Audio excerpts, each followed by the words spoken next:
In the course of this microcycle, a growth hormone is formed that is indispensable to cellular division.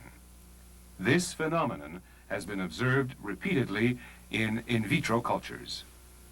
If, under the effects of stress, or for that matter, any biological perturbation, the blood's inhibitors are diminished to any considerable degree, the somatid's microcycle evolves into a cycle that is both different and polymorphic.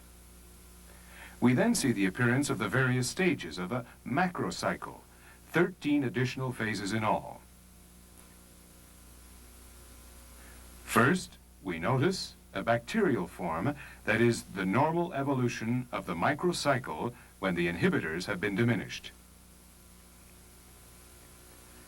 This endogenous bacterial form has been observed by many researchers, Germany's von Bremer being one of the first.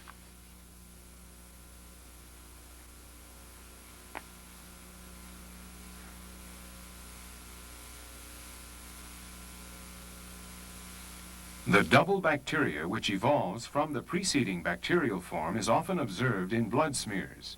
Its particularity is the ability to divide itself by scissiparity to form rods.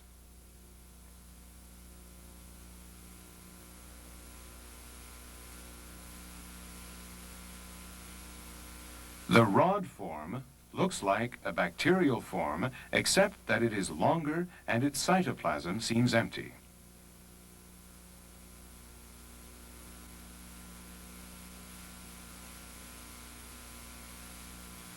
It should be noted that this bacterial form possesses two terminal spores.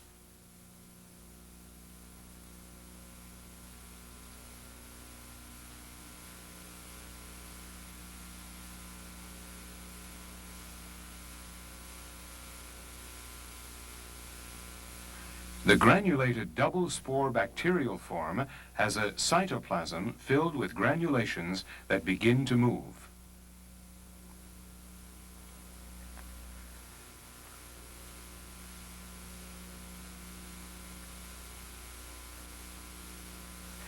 The maturation of the granulated double spore bacterial form results in a Mycobacteria well known to microbiologists. The cytoplasm is also self-developing.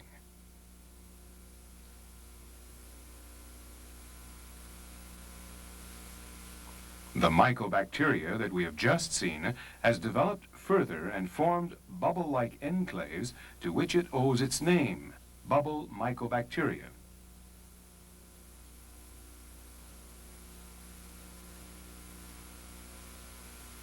Here we see the bursting of the bubble Mycobacteria and the release of the elements of its cytoplasm into the medium.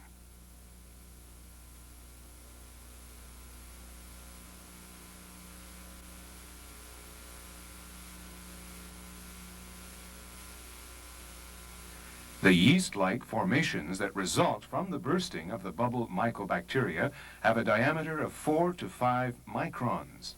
Even at this stage, they give evidence of a centrosome.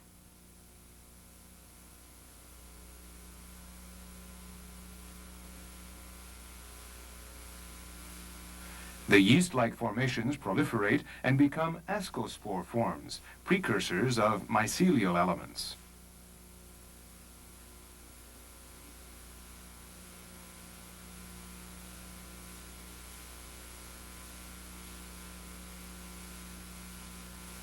From an assay form, we can observe the formation of a thallus, in which the cytoplasm gradually takes shape to constitute the young mycelial form.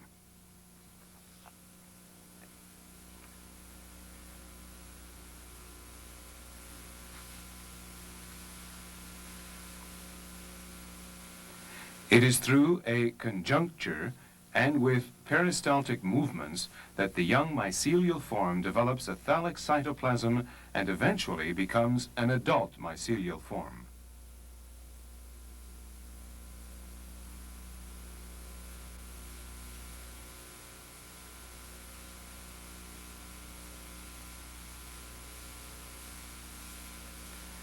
When this mycelial element reaches full maturity, its cytoplasm is extremely active. and when it bursts, it releases an enormous quantity of new particles into the medium, each particle capable of duplicating the entire cycle.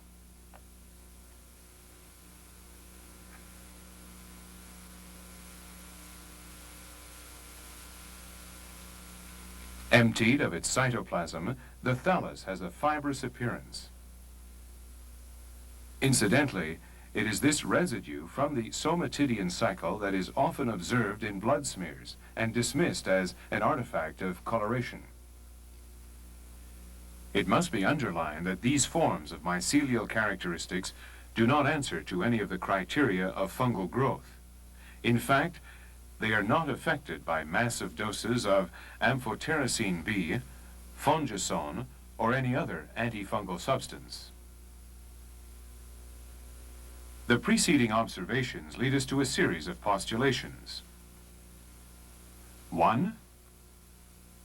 The somatid is endowed with polymorphism, a polymorphism controlled by blood inhibitors.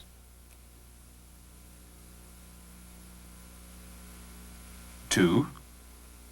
Growth hormones are generated during the somatidian cycle. 3. In both the animal and plant kingdoms, cellular division requires the presence of the somatid. 4.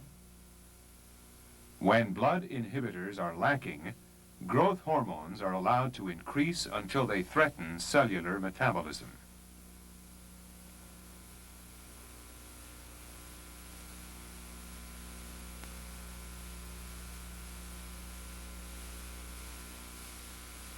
Five, all degenerative diseases are a consequence of this disorder.